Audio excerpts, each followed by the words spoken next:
بسم اللہ الرحمن الرحیم رب اشرح لی صدری ویسر لی امری واحلل عقدۃ من لسانی یفقهوا قولی الحمد للہ الذی ملأ قلوبنا بنور الایمان والصلاة والسلام علی سید الانس والجان وعلی آلہ واصحابہ ذوی الاتقان والاحترام ومن تبعهم الی یوم القیامة بإحسان اما بعد فاعوذ باللہ من الشیطان الرجیم بسم اللہ الرحمن الرحیم قال اللہ تبارک و تعالی فی کتابہ العزیز حامیم والکتاب المبین انا انزلناہ فی لیلۃ مبارکۃ انا کنا منذرین فیہا یفرق کل امر حکیم صدق اللہ مولانا العظیم وصدق رسولہ النبی الکریم ان اللہ وملائکتہ یصلون علی النبی یا ایہا الذین آمنوا صلوا علیہ وسلموا تسلیما الصلاۃ والسلام علیک یا سیدی یا رسول اللہ وعلی آلک واصحابک یا سیدی یا حبیب اللہ۔ ناظرین کرام، شب براءت کی آمد ہے۔ اس حوالے سے بہت سارے دوستوں کا یہ تقاضا تھا کہ کچھ قرآن عزیز سے اور احادیث طیبہ سے شب براءت کے بارے میں فضائل، مناقب، اس رات کی اہمیت اور اس کے اندر کیے جانے والے اعمال کو احباب کے سامنے پیش کیا جائے، تو میں اسی سلسلہ میں چند ایک باتیں آپ کے سامنے گوش گزار کرنا چاہتا ہوں۔ یہ بات ہمیشہ یاد رکھیے، اللہ تبارک و تعالی جل وعلا اپنے کرم اور فضل سے زمین کے بعض حصوں کو دوسرے بعض وقتوں کو دوسرے اوقات پر، حتیٰ کہ بعض غذاؤں کو دوسری بعض غذاؤں پر فضیلت عطا فرماتا ہے۔ حتیٰ کہ زمین ساری کی ساری اللہ تبارک و تعالیٰ کی ہے، اوقات سارے کے سارے اللہ رب العالمین جل وعلا کے پیدا فرمائے ہوئے ہیں، غذائیں بھی اللہ تبارک و تعالیٰ جل وعلا نے ہی عطا فرمائی ہیں، لیکن بعض کو بعض پر برتری دینا یہ رب العالمین جل وعلا کی قدرت کا قانون ہے۔ مثال کے طور پر زمین کے بعض حصوں کو دوسرے بعض پر فضیلت حاصل، یہ سارا مسئلہ قرآن عزیز نے خود بیان کیا۔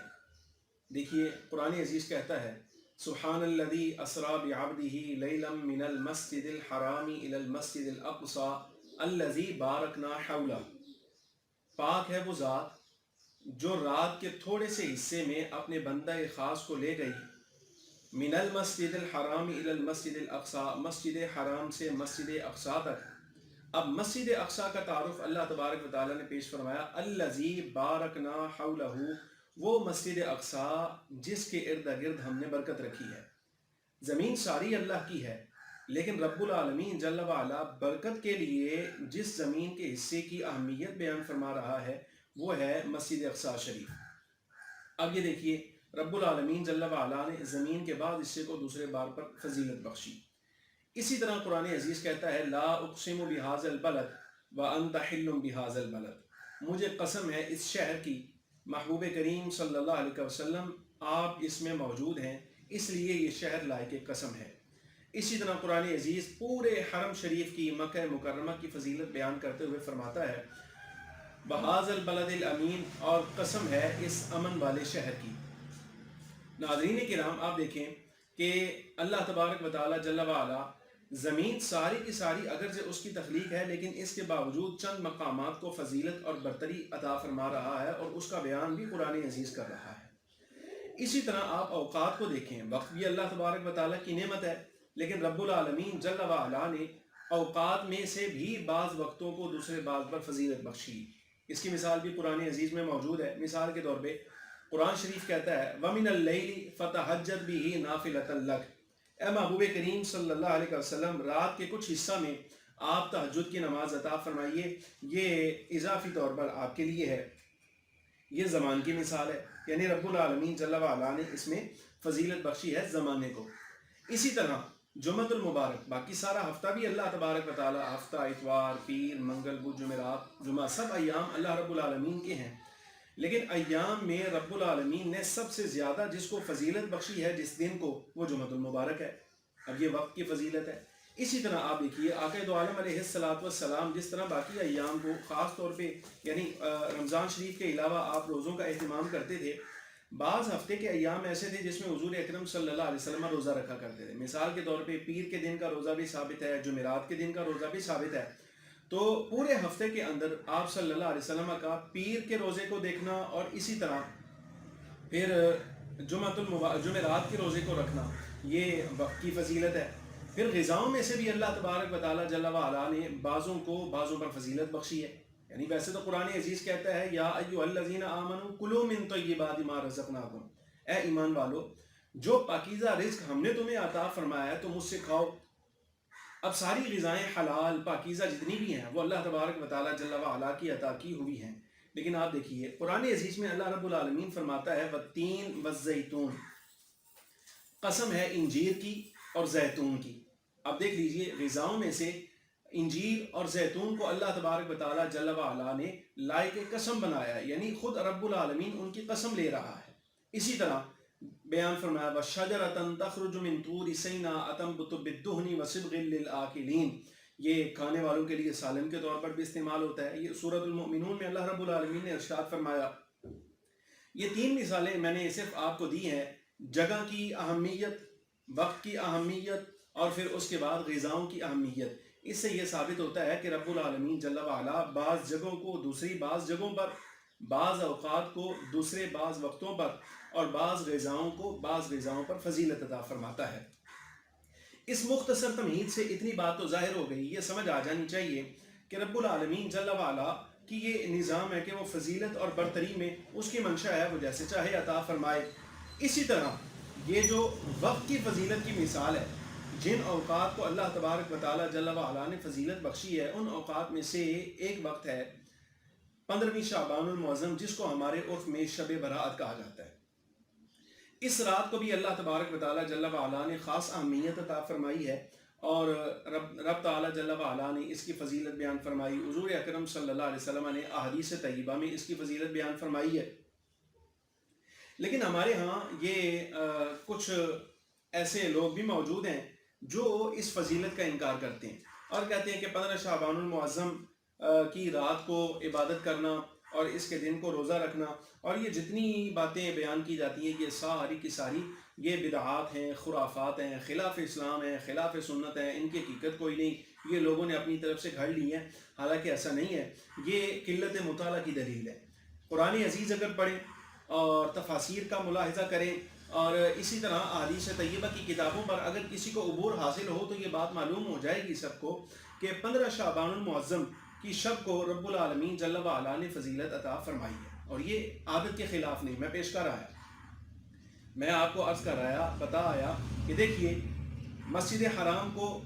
باقی جگہوں پر فضیلت حاصل, مسجد نبوی کو فضیلت حاصل اور مسجد اقصیٰ کو فضیلت حاصل, یا اسی طرح عام جو مسجد ہوتی ہے اس کو عام زمین سے فضیلت حاصل ہوتی ہے. اب یہ فضیلت اللہ تبارک و تعالیٰ کی عطا کی ہوئی ہے. اسی طرح اوقات کو بھی اللہ تبارک و تعالیٰ نے فضیلت بخشی, میں نے اس کی مثالیں بھی آپ کے سامنے عرض کر دیں. اور اسی طرح غذاؤں کو, یہ رب العالمین جل وعلا کی عادت مبارکہ ہے. اب رہ گیا 15 شعبان المعظم, کیا قرآن عزیز سے اس کا کوئی ثبوت ہے کہ نہیں, تو میں اس کے بارے میں اب قرآن عزیز کی آیات پیش کرتا ہوں اور اس پر بعض مفسرین کرام کی آراء پیش کروں گا. جو آیت مبارکہ سورۃ الدخان کی میں نے ابتدا میں پڑھی تھی, اللہ تبارک و تعالیٰ جل وعلا اس میں ارشاد فرماتا ہے حامیم والکتاب المبین انا انزلناہ فی لیلۃ مبارکۃ انا کنا منذرین. حامیم حروف مقطعات میں سے ہے, والکتاب المبین اور قسم ہے روشن کتاب کی, انا انزلناہ فی لیلۃ مبارکۃ بے شک ہم نے اس قرآن کو نازل کیا برکت والی رات میں, انا کنا منذرین بے شک ہم ڈرانے والے ہیں. اب یہ قرآن عزیز کی آیت مبارکہ ہے سورۃ الدخان کی.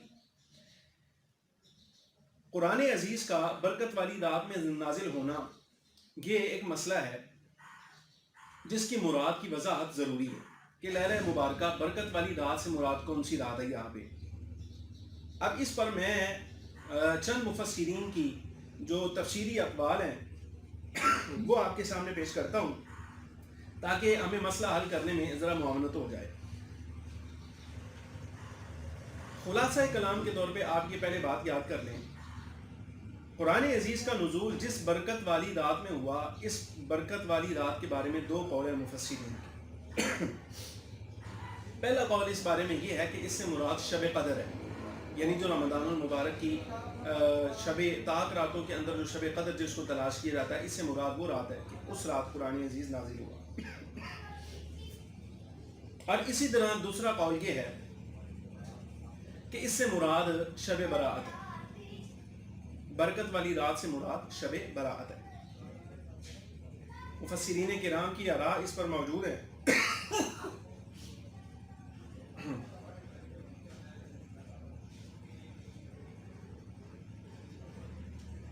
امام راضی رحمۃ اللہ علیہ لکھتے ہیں تفسیر کبیر کے اندر، یہی آیہ مبارکہ کے تحت حضرت امام راضی رحمۃ اللہ علیہ کا تفسیری نوٹ یہ ہے، آپ فرماتے ہیں اختلفوا فی هذه الليلة المبارکہ فقال الاکثرون انها لیلۃ القدر وقال عکرمۃ وطائفۃ آخرون انها لیلۃ البراءۃ وهي لیلۃ النصف من شعبان۔ امام راضی علیہ الرحمہ فرماتے ہیں برکت والی رات، اس سے مراد کون سی رات ہے، اس بارے میں مفسرین کا اختلاف ہے۔ اختلاف بمعنی نزاع نہیں ہے، وہ آپس میں لڑائی جھگڑا نہیں، بلکہ مختلف اقوال ہیں۔ یہاں اختلاف سے مراد ہے مفسرین کے، یہاں مختلف اقوال ہیں۔ امام راضی فرماتے ہیں اکثر علماء کا قول یہ ہے، اکثر مفسرین کا، وہ کہتے ہیں کہ اس برکت والی رات سے مراد شب قدر ہے، لیلۃ القدر، جو رمضان شریف میں آتی ہے۔ اس کے ساتھ ہی حضرت امام راضی علیہ الرحمت فرماتے ہیں، حضرت اکرمہ مفسرین کرام اور ائمہ میں سے بہت بڑے امام ہوئے ہیں، ان کا قول ہے وطائفۃ آخرون، اور ان کے ساتھ ایک بہت بڑی جماعت ہے،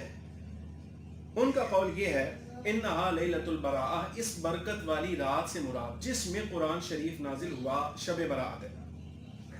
اور شب براءت کون سی شب ہے، اس بارے میں حضرت امام راضی خود تصریح فرما رہے ہیں، وہی لیلۃ النصف من شعبان، اس سے مراد 15 شعبان المعظم کی شب ہے۔ اب یہ حضرت امام راضی رحمۃ اللہ علیہ کا قول ہے۔ حضرت امام نصفی رحمۃ اللہ علیہ احناف مفسرین میں بہت بڑا نام ہے، 8ویں صدی ہجری کے مفسر ہیں۔ تفسیر نصفی کے اندر فرماتے ہیں انا انزلناہ فی لیلۃ مبارکۃ، بے شک ہم نے اس قرآن کو نازل کیا برکت والی رات میں۔ برکت والی رات سے مراد امام نصفی رحمۃ اللہ علیہ فرماتے ہیں یا تو شب قدر ہے یا پھر شب براءت ہے، 15 شعبان المعظم کی شب۔ امام علاء الدین خازن رحمۃ اللہ علیہ، یہ بھی 8ویں صدی ہجری کے بہت بڑے محدث ہوئے، مفسر ہوئے، آپ فرماتے ہیں تفسیر خازن کے اندر انا انزلناہ فی لیلۃ مبارکۃ قیل ہی لیلۃ القدر انزل اللہ تعالی فیہا القرآن جملۃ من اللوح المحفوظ الى سماء الدنیا ثم نزل به جبریل نجوما على حسب البقاع فی 20 سنہ۔ امام خازن فرماتے ہیں برکت والی رات سے مراد اس میں قرآن شریف نازل ہوا، پہلا قول اس بارے میں یہ ہے اس سے مراد شب قدر ہے۔ اللہ تبارک و تعالی جل وعلا نے لوح محفوظ سے پورا قرآن عزیز ایک ہی مرتبہ دفعۃ واحدۃ آسمان دنیا پر نازل کیا، پھر اس کے بعد حضرت جبریل امین علیہ السلام جیسے جیسے ضرورت ہوتی حضور اکرم صلی اللہ علیہ وسلم کی بارگاہ میں، جیسے وقائع اور حادثات ہوتے، ضرورت پڑتی موقع کے مطابق، اور جو آیات مبارکہ یا احکام الہیہ لوگوں تک پہنچاتے مقصود ہوتے، حضرت امام خازن فرماتے ہیں حضرت جبریل امین علیہ السلام بحکم الہی وہ آیات لے کر بارگاہ نبوی صلی اللہ علیہ وسلم میں آ جاتے۔ اب یہ یعنی اس کا تعلق امام خازن فرماتے ہیں کہ یہاں لیلہ مبارکہ سے مراد لیلۃ القدر ہے۔ اس کے ساتھ ہی حضرت امام خازن رحمۃ اللہ علیہ فرماتے ہیں وقیل ہی لیلۃ النصف من شعبان عن عائشہ رضی اللہ عنہا قالت قال رسول اللہ صلی اللہ علیہ وسلم ان اللہ تبارک و تعالی ینزل لیلۃ النصف من شعبان الى سماء الدنیا فیغفر لاکثر من عدد شعر غنم بنی کلب اخرجہ الترمذی۔ فرماتے ہیں لیلہ مبارکہ برکت والی رات کے بارے میں دوسرا قول یہ ہے کہ اس سے مراد 15 شعبان المعظم کی شب ہو، جیسا کہ حضرت ام المؤمنین سیدہ عائشہ صدیقہ رضی اللہ تعالی عنہا روایت کرتی ہیں، حضور اکرم صلی اللہ علیہ وسلم نے ارشاد فرمایا بے شک اللہ تبارک و تعالی شعبان کی 15ویں شب کو آسمان دنیا پر اپنی شایان شان نزول اجلال فرماتا ہے، یعنی اس کی رحمت یہاں ورود کرتی ہے۔ پھر اللہ رب العالمین جل وعلا اس رات کو قبیلہ بنی کلب کی بکریوں کے جسموں پر اور ان کی کھالوں پر جتنے بال ہیں ان بالوں کی تعداد سے بھی زیادہ لوگوں کی مغفرت فرما دیتا ہے۔ اب یہ دوسرا قول اس کے بارے میں آ گیا کہ لیلہ مبارکہ سے مراد 15 شعبان المعظم کی شب ہے۔ علامہ علوسی رحمۃ اللہ علیہ حنفیوں کے بہت بڑے عالم ہیں، بہت بڑے مفسر ہیں، آپ فرماتے ہیں ہیا لیلۃ القدر علامہ روی عن ابن عباس رضی اللہ عنہما وقتادہ وابن جبیر ومجاہد وابن زید والحسن وعلیہ اکثر المفسرین والظواہر معہم۔ فرماتے ہیں حضرت عبداللہ بن عباس، حضرت قتادہ، ابن جبیر، امام مجاہد، ابن زید، حسن بصری اور اکثر مفسرین اور اہل ظواہر کا مذہب یہ ہے کہ برکت والی رات سے مراد لیلۃ القدر ہے۔ اور ساتھ ہی فرماتے ہیں وقال عکرمۃ وجماعۃ، امام عکرمہ اور ان کے ساتھ ایک جماعت ایسی ہے جن کے نزدیک ہی لیلۃ النصف من شعبان وتسمى لیلۃ الرحمہ واللیلۃ المبارکہ ولیلۃ المبارکہ ولیلۃ الصک ولیلۃ البراءہ۔ فرماتے ہیں امام عکرمہ اور ایک جماعت کے نزدیک برکت والی رات سے مراد 15 شعبان المعظم کی شب ہے، اور اس رات کو رحمت کی رات بھی کہا جاتا ہے، برکت والی رات بھی کہا جاتا ہے، اور لیلۃ الصک اعمال نامہ براءت نامہ ملنے کی رات بھی کہا جاتا ہے، ولیلۃ البراءہ اور شب براءت بھی کہا جاتا ہے۔ یہ امام علوسی رحمۃ اللہ تعالی علیہ کی تفسیر ہے۔ علامہ اسماعیل حقی رحمۃ اللہ تعالی علیہ آپ بھی حنفی مفسر ہیں، آپ فرماتے ہیں لیلہ مبارکہ سے مراد یہ لیلۃ القدر، پہلا قول اس بارے میں یہ ہے کہ اس سے مراد شب قدر ہے۔ فإنه تعالی انزل القرآن فی لیلۃ القدر من شہر رمضان من اللوح المحفوظ الى بیت عزہ فی السماء الدنیا دفعة واحدة واملاہ جبریل علی السفر ثم كان ينزله على النبي صلی اللہ علیہ وسلم نجوبا ای متفرقا فی 23 سنہ۔ علامہ اسماعیل حقی فرماتے ہیں کہ لیلہ مبارکہ برکت والی رات سے مراد یہ ہے کہ شب قدر میں قرآن عزیز نازل ہوا۔ اللہ تبارک و تعالی جل وعلا نے رمضان شریف شب قدر میں لوح محفوظ سے بیت عزت، یعنی جو یہ آسمان ہمارے اوپر ہے جو ہمیں نظر آتا ہے، یہاں پر ایک مقام ہے جس کو بیت عزت کہتے ہیں، لوح محفوظ سے بیت عزت پر ایک ہی مرتبہ شب قدر میں اللہ تبارک و تعالی جل وعلا نے قرآن عزیز نازل فرمایا۔ اور پھر اس کے بعد حضور اکرم صلی اللہ علیہ وسلم حضرت جبریل امین علیہ السلام کو املا کروا دیا جاتا، یعنی رب العالمین جیسے کوئی واقعہ پیش آتا، جو ضرورت ہوتی، جو حکم کرنا مقصود ہوتا، رب تعالی جل وعلا حضرت جبریل امین علیہ السلام کو وہ حکم دیتا، بیت عزت سے آسمان دنیا سے حضرت جبریل امین علیہ السلام وہ حکم لے کر حضور اکرم صلی اللہ علیہ وسلم کی بارگاہ میں حاضر ہوتے، اور پھر تھوڑا تھوڑا کر کے یوں 23 سال کے عرصہ میں قرآن عزیز مکمل ہوا۔ یہ پہلا قول۔ اور امام اسماعیل حقی رحمۃ اللہ علیہ فرما رہے ہیں وقال بعض المفسرین المراد من اللیلۃ المبارکہ لیلۃ النصف من شعبان۔ بعض مفسرین کا قول یہ ہے کہ یہاں برکت والی رات سے مراد 15 شعبان المعظم کی شب ہے۔ اب یہاں تک میں نے 5 مفسرین کا تفسیری نوٹ جو ہے وہ آپ کے سامنے پیش کر دیا۔ اس میں امام رازی ہیں، حضرت امام خازن ہیں، امام نصفی ہیں، علامہ صاحب روح المعانی علامہ سید محمود علوسی حنفی ہیں، اور حضرت علامہ اسماعیل حقی رحمۃ اللہ تعالی علیہ 5 مفسرین اکابر۔ یہ بات ہمیشہ یاد رکھیے کہ امام ابن جریر الطبری سے لے کر اس زمانے تک جتنے مفسرین ہیں اور جتنی تفاسیر معتبر لکھی گئی ہیں، چاہے وہ عربی زبان میں ہوں یا کسی بھی زبان میں، سورۃ الدخان کی اس آیہ مبارکہ میں ہمیشہ جو قول ذکر کیے جاتے ہیں وہ 2 ہوتے ہیں، ایک شب قدر کا اور دوسرا شب براءت کا۔ میں نے دونوں قول آپ کے سامنے پیش کر دیے۔ اگر اختصار پیش نظر نہ ہوتا تو جتنی تفاسیر میرے پاس موجود ہیں، یہ میں نے اپنے پاس موجود تفسیروں میں سے صرف 5 کا حوالہ آپ کے پاس دیا، 20 کے قریب تفاسیر ابھی اس کے علاوہ موجود ہیں جن کے حوالہ جات ہمارے پاس مندرج ہے۔ لیکن بس خلاصہ تفسیر جو اصول آپ کو بتانا مقصود ہے وہ یہ کہ ہمیشہ یاد رکھیں قرآن عزیز کی آیات 2 طرح کی ہوتی ہیں، آیات متشابہات اور آیات محکمات۔ آیات متشابہات سے مراد وہ آیتیں ہوتی ہیں کہ جن کی مراد رب تعالی جل وعلا اپنے محبوب کریم صلی اللہ علیہ وسلم کے علاوہ کسی پر براہ راست واضح نہیں فرماتا۔ مثال کے طور پہ الف لام میم، حامیم، حامیم عین سین قاف، صاد، نون، کاف ہا یا عین صاد، یہ حروف مقطعات ہیں۔ اسی طرح اور آیات بھی قل انما انا بشر مثلکم یوحى الی انما الہکم الہ واحد فَأَوْحَى إِلَىٰ عَبْدِهِ مَا أَوْحَى او کما قال اللہ تبارک و تعالیٰ. یہ وہ آیات مبارکہ ہیں جن کے بارے میں مفسرین کہتے ہیں کہ یہ متشابہات ہیں. متشابہ آیات سے مراد وہ آیات ہوتی ہیں کہ جن کا حکم ہم اپنی رائے سے واضح نہیں کر سکتے، بلکہ یا تو اللہ تبارک و تعالیٰ بیان فرماتا ہے یا محبوب کریم صلی اللہ علیہ وسلم اس کی وضاحت فرماتے ہیں. ان کو کہتے ہیں آیات متشابہات. لیکن آیات محکمات وہ آیات ہوتی ہیں کہ جن کی مراد بالکل واضح ہوتی ہے، اس کے اندر اس بات کی محتاجگی نہیں ہوتی کہ رب تعالیٰ جل وعلا خود اپنی مراد کی وضاحت فرمائے گا تو ہم حکم کو سمجھیں گے. ایسا نہیں ہوتا، بلکہ مراد الہی رب تعالیٰ جو حکم نازل کرتا ہے اس سے اس کا مقصود کیا ہے مفسرین کرام لکھ دیتے ہیں، بیان کر دیتے ہیں. یہ جو آیت مبارکہ ہم نے پڑھی انا انزلناہ فی لیلۃ مبارکۃ انا کنا منذرین، یہ آیات محکمات میں سے ہے. اور آیت محکم کا حکم یہ ہوتا ہے کہ مفسر جب رائے دیتا ہے تو وہ رائے اس کی اپنی ذاتی نہیں ہوتی، بلکہ وہ اپنے قول کے ساتھ اپنے الفاظ کے ساتھ یہ بیان کر رہا ہوتا ہے کہ اللہ تبارک و تعالیٰ جل وعلا اپنے بندوں سے اس بات کا تقاضا کر رہا ہے یا انہیں یہ معلومات فراہم فرما رہا ہے.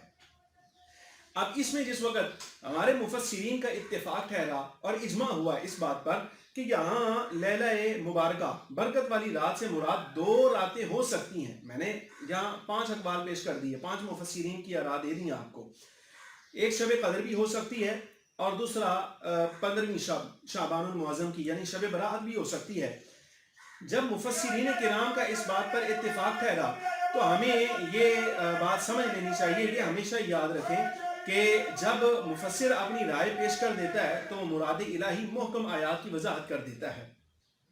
جب محکمات کی وضاحت کر دی گئی، اب ہمارے ہاں اس بات کو لینا یعنی اتفاق کو بھی خاطر میں نہ لانا اور مفسرین کرام کا صدیوں سے جو اجماع چلا آتا ہے اس کو بالکل خاطر میں نہ لانا اور بالکل یہ بات کہہ دینا کہ لیلہ مبارکہ سے مراد صرف شب قدر ہے، تو ایسے لگتا ہے جیسے 1100 سالہ جو تفسیر کا دور ہے اس کے اوپر پانی پھیرا جا رہا ہے، اس اتفاق کو چھوڑا جا رہا ہے، اجماع کو چھوڑا جا رہا ہے. اجماع اس بات پر ہے کہ برکت والی رات کے بارے میں 2 قول ہیں اور دونوں مراد ہو سکتی ہیں. شب قدر بھی مراد ہو سکتی ہے، 15 شعبان المعظم کی شب بھی ہو سکتی ہے. لہٰذا یہاں تک جو ہم نے پیش کر دیا اس سے یہ ثابت ہوا کہ قرآن عزیز نے 15 شعبان المعظم کے بارے میں حکم صادر فرمایا ہے، یعنی اس کی کچھ نہ کچھ فضیلت اور اصل قرآن عزیز نے بیان کر دی ہے اور مفسرین کرام کا اس پر اتفاق ہو چکا ہے. اب یہاں تک تو تفاسیر کے حوالہ جات میں نے آپ کے سامنے عرض کر دی. اب احادیث مبارکہ کے ضمن میں چند ایک باتیں یاد رکھیے. سب سے میں ایک ترتیب کے ساتھ میں اس کو چلاؤں. اب قرآن عزیز سے ہو گیا، احادیث مبارکہ میں آئے ہیں تو احادیث مبارکہ کی گفتگو کے بھی میں 2 پورشن آپ کے سامنے عرض کروں گا. پہلی گفتگو کے اندر صرف اتنا عرض ہوگا کہ ماہ شعبان المعظم کیا یہ پورا مہینہ کسی اہمیت کا حامل ہے کہ نہیں ہے. اب اس بارے میں بھی احادیث آئیں گی، بعد میں پھر انشاءاللہ العزیز وہ احادیث آپ کے سامنے عرض کروں گا جن میں خاص طور پر 15 شعبان المعظم کی جو فضیلت ہے، شب برات کی جو فضیلت ہے وہ ہمارے علماء نے بیان کی ہے. الترغیب و ترہیب میں یہ ماہ شعبان المعظم کی مطلق فضیلت ہے پورے مہینے کی. اب اس میں حضرت امام منذری رحمۃ اللہ تعالی علیہ اپنی کتاب الترغیب و ترہیب کے اندر بحوالہ حضرت امام نسائی رحمۃ اللہ علیہ یہ حدیث پاک لائیں. حضرت اسامہ بن زید رضی اللہ تعالیٰ عنہ اس کے راوی ہیں. وہ فرماتے ہیں میں نے حضور اکرم صلی اللہ علیہ وسلم سے عرض کیا یا رسول اللہ لم اراک تصوم من شہر من الشہور ما تصوم من شعبان. یا رسول اللہ صلی اللہ علیہ وسلم سارے مہینوں میں رمضان شریف کے علاوہ میں نے ایک بات دیکھی ہے، رمضان المبارک کے بعد سب سے زیادہ کثرت سے جس مہینے میں آپ روزے رکھتے ہیں وہ مہینہ شعبان المعظم کا ہے. یا رسول اللہ اس میں کوئی خاص بات ہے؟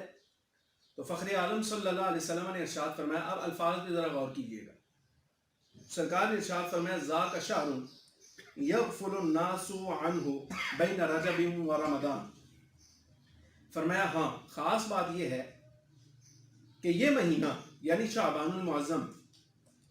لوگوں کی کثرت اس سے غافل ہے، اس کی شان کیا ہے، اس کی عظمت کیا ہے لوگوں کو معلوم ہی نہیں،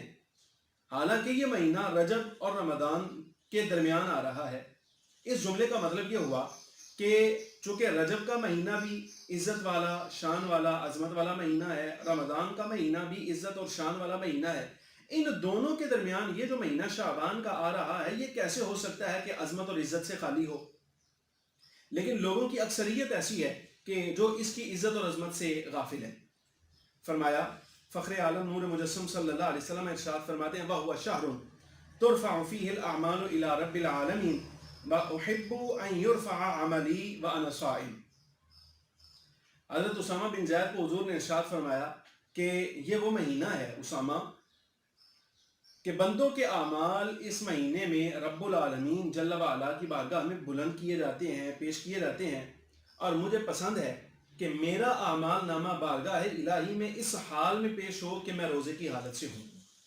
اب آپ اس سے ملاحظہ کیجئے چند باتیں جو اس حدیث پاک سے ظاہر ہوتی ہیں فوائد حدیث کے طور پر۔ سب سے پہلے یہ بات، ماہ رمضان کے علاوہ حضور اکرم صلی اللہ علیہ وسلم سب سے زیادہ جس مہینے میں روزے رکھنے کا اہتمام کرتے تھے وہ شعبان المعظم ہے، ایک بات۔ اور دوسری گزارش یہ، رجب اور رمضان ان دونوں مہینوں کی بھی عظمت ظاہر ہوئی۔ سرکار نے ارشاد فرمایا نا کہ رجب اور رمضان کے درمیان یہ مہینہ ہے۔ اب ان دونوں مہینوں کی فضیلت بھی ثابت ہوئی اور درمیان میں شعبان المعظم کی عزت بھی ثابت ہو گئی۔ اسی طرح تیسری بات اس سے یہ ثابت ہوئی، سرکار دو عالم صلی اللہ علیہ وسلم یہاں فرما رہے ہیں کہ یہ وہ مہینہ ہے جس میں ہر بندے کا نامہ اعمال بارگاہ الہی میں بلند کیا جاتا ہے، پیش کر دیا جاتا ہے۔ یہ صریح حدیث پاک ہے۔ مہینے کی وضاحت ہے کہ پورے مہینے، اب اس میں تاریخ کی وضاحت نہیں، وہ آگے حدیث میں انشاءاللہ العزیز ہو جائے گی، لیکن یہاں اتنی وضاحت ہو گئی کہ اعمال بندوں کے جو بارگاہ الہی میں پیش کیے جاتے ہیں وہ شعبان المعظم میں پیش کیے جاتے ہیں۔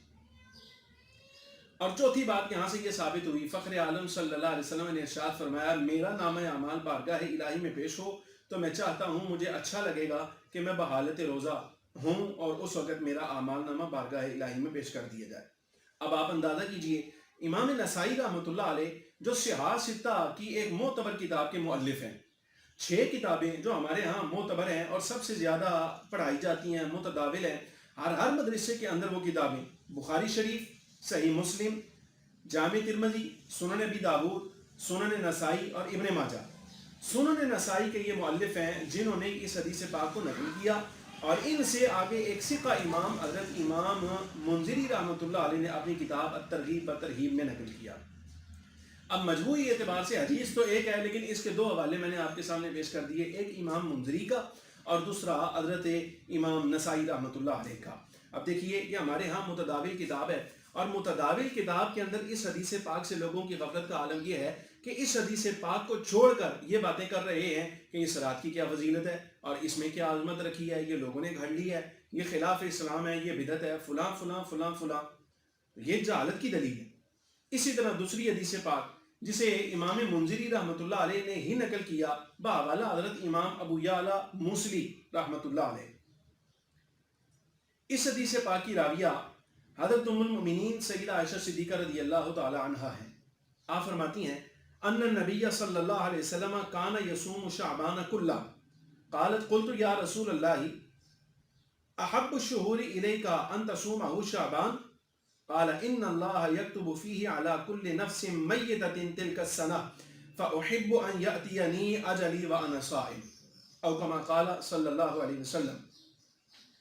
اما جی فرماتی ہیں میں نے حضور اکرم صلی اللہ علیہ وسلم کو دیکھا کہ شعبان المعظم پورا مہینہ حضور روزے سے گزارتے تھے، یعنی ہر روز روزہ رکھتے تھے۔ تو میں نے عرض کی یا رسول اللہ صلی اللہ علیہ وسلم، کیا شعبان المعظم رمضان کے بعد آپ کو باقی مہینوں سے زیادہ محبت والا ہے، آپ کو زیادہ پیارا ہے یہ مہینہ؟ تو فخر عالم صلی اللہ علیہ وسلم نے جو جواب ارشاد فرمایا، اب اس سے اس مہینے کی فضیلت بھی ثابت ہوگی، یہ دوسری حدیث طیبہ، اس مہینے کی فضیلت بھی ثابت ہوگی اور بہت سارے معاملات بھی اس سے حل ہو جائیں گے۔ تو سرکار نے حضرت ام المؤمنین سیدہ عائشہ صدیقہ کے جواب میں ارشاد فرمایا ان اللہ یکتب فیہ علی کل نفس میتۃ تلک السنہ، فرمایا اے عائشہ اس رات میں اللہ تبارک و تعالی جل وعلا، بلکہ اس مہینے میں اللہ تبارک و تعالی جل وعلا اس سال مرنے والے جتنے لوگ ہوتے ہیں ان سب کی موت کا فیصلہ لکھ دیتا ہے۔